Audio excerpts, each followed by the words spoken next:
헤어나올 수 없어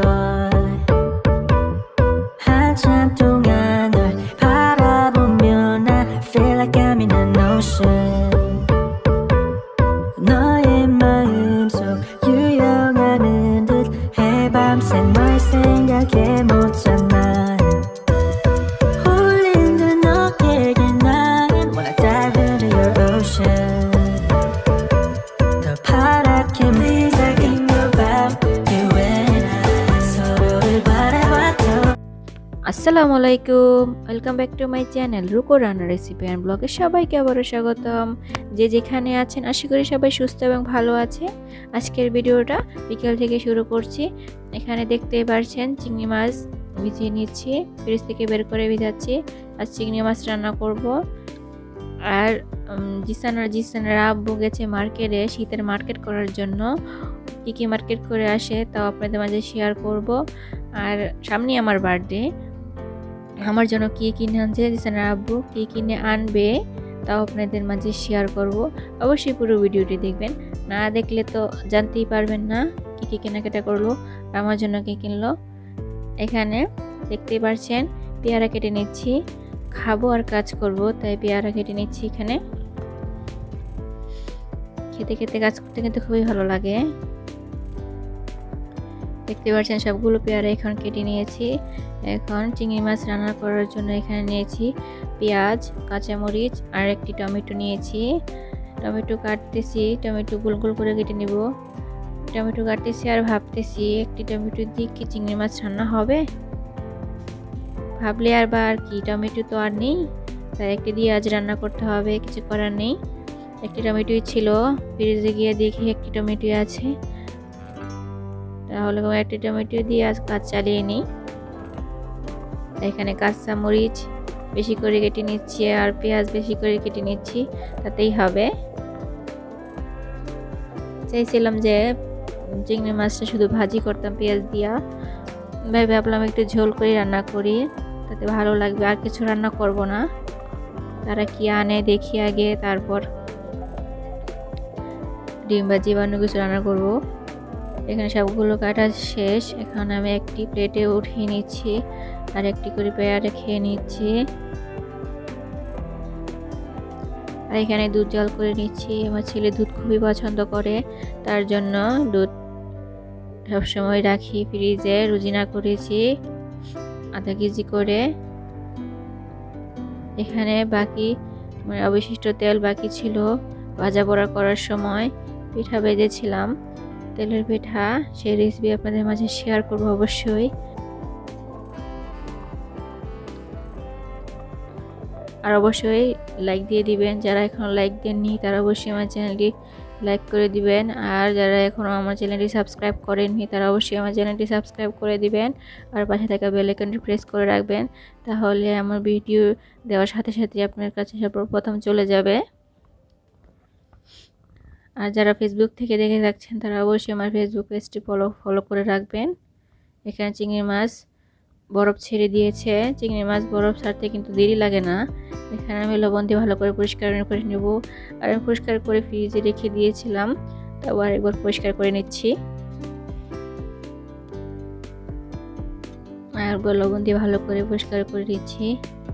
আমি ভালো করে চিংড়ি মাছ ভেজে তারপর পরিষ্কার করে ফ্রিজে রেখে দিয়েছিলাম, তাও আরেকবার পরিষ্কার করে নিয়েছি।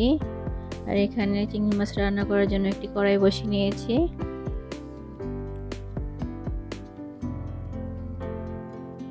আর এখানে দিয়ে দিচ্ছি পেঁয়াজ আর কাঁচামরিচ,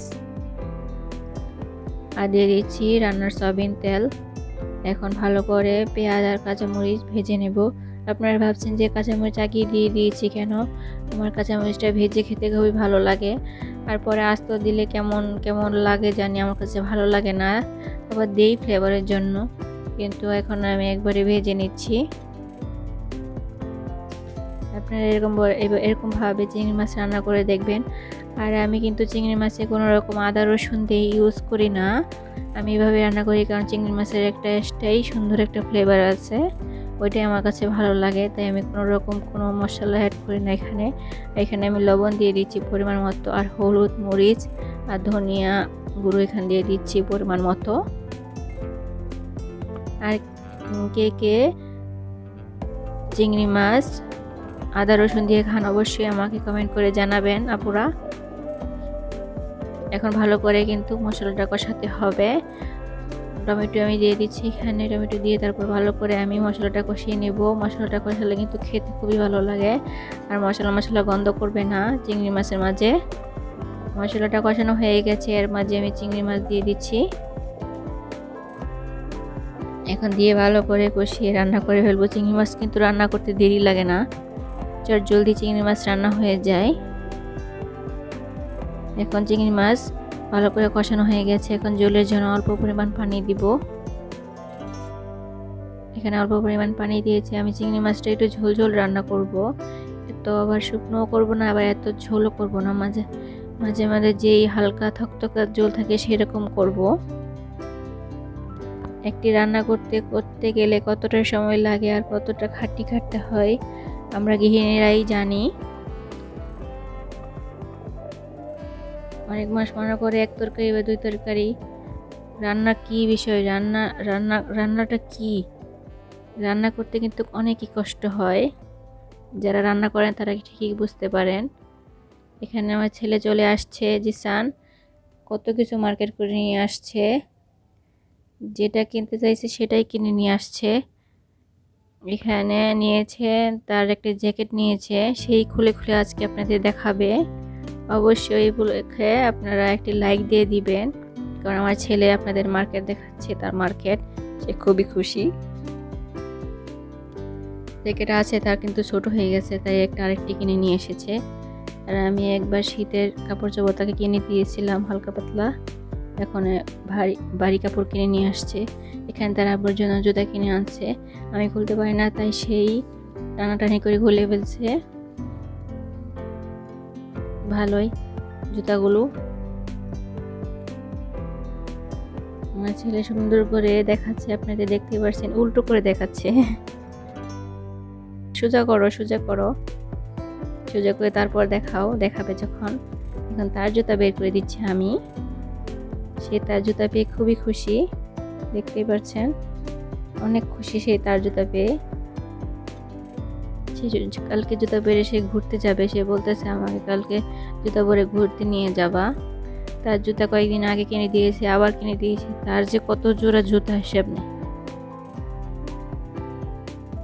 এখানে সে বডি স্প্রে নিয়েছে দুইটি, একটি তার আম্মুর, তার আব্বুর জন্য কিনে নাই। সে বলতেছে সে পারফিউমটা বা বডি স্প্রে খুবই পছন্দ করে, সবসময় এই দুটি ইউজ করা হয় আমাদের, একটি তার একটি আমার। এটা আমার ফ্লেভারটা খুবই ভালো লাগে। আর এটা জিসানের আব্বুর, সেইটা সবসময় ব্যবহার করে নিবিয়া, তাই দুটো কিনে নিয়ে আসছে।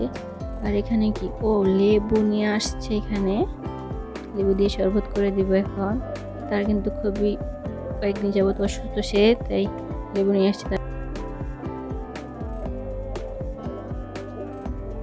আর এখানে আমার শাশুড়ি মার জন্য গজ কাপড় নিয়েছে। আমার শাশুড়ি গোল সুন্নতি কাপড় পরে, এখানে জামা আর পায়জামা আর ওনার কাপড় আমার খুবই ভালো লেগেছে কাপড়গুলো। এই সবগুলো তার মার্কেট। এখন আমার জন্য কি আনছে তাও আপনাদের দেখিয়ে দিচ্ছি। এখন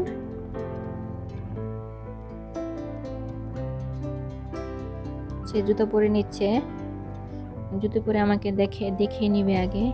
এই জুতোগুলো পরে আমাকে আগে দেখিয়ে দিচ্ছে কেমন দেখায়, একটু ভাব নিচ্ছে আর কি। দেখতে পাচ্ছেন বোরকা, আমার জন্য বোরকা নিয়ে আসছে। দেখি তো বোরকাটা কেমন। এত ভালো লাগছে বোরকাটা, আমার কাছে অনেক ভালো লাগছে, কারণ আমি দেখে নিয়েছি। এখন আপনাদের দেখাচ্ছি। প্রথমে আমার হাতে চলে আসছে বেল্ট, কিছু করে নেই, আপনাদের দেখাচ্ছি। প্রথমে এটি হচ্ছে কোটি, উপরের কোটিটা কিন্তু আমার কাছে অনেক ভালো লেগেছে। ক্যামেরায় কেমন দেখা যাচ্ছে বলতে পারবো না, কিন্তু বাস্তবে সরাসরি আমার অনেক ভালো লেগেছে। এই কালারটা কিন্তু আরেকটু গাঢ়, এখানে কিন্তু খুবই লাইট দেখাচ্ছে, সাদাটে কালার দেখাচ্ছে। কাজগুলো ভালো, তার পছন্দ কিন্তু খুবই ভালো, সেই পছন্দ করে এটি কিনে নিয়ে আসছে। এটি হচ্ছে হিজাবটা অনেক বড় দিয়েছে, বানিয়ে নিয়ে আসছে। হিজাবটা খুবই বড়, 2.5 গজের হিজাব, দুনো পাশে কিন্তু কাজ আছে, আর এক সাইডের বর্ডারে পুরোটার মাঝে কাজ আছে, পুঁতি দিয়ে কাজ করা। দেখতেই পাচ্ছেন আমার পুরো ক্যামেরাতে আসছে না হিজাবটি। আর এখানে ভিতরে গোল বোরকাটা এখানে ভিতরে পরার জন্য, তাতেও সিম্পল ভাবে কাজ করা আছে। এই হলো আমার বোরকা, জন্মদিন উপলক্ষে আগে থেকে কিনে দিয়েছে। এখানে আমি লেবু নিয়ে আসছি, লেবুগুলো এখন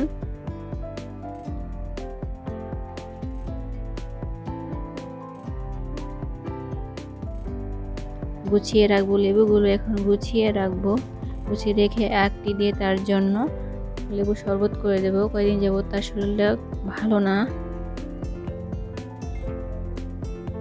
তাই তার জন্য লেবু শরবতটা করে দিচ্ছি। একটি লেবু দিয়ে 1 গ্লাস শরবত তৈরি করবো। এখানে লেবু শরবত খাওয়া কিন্তু অসুস্থ মাঝে খেলে, এমনিতেও খেলে খুবই উপকারী, আর ঠান্ডার জন্য তো অনেক উপকারী। শুধু লবণ দিয়ে খাওয়ালে তো আরও বেশি উপকারী হয়, কিন্তু লবণ দিয়ে খেতে পারে না, তার জন্য যে হালকা চিনি দিয়ে তার জন্য তৈরি করব। এখন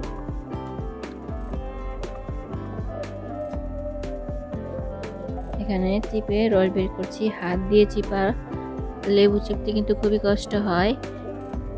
লেবু চিপার মেশিন যেটা,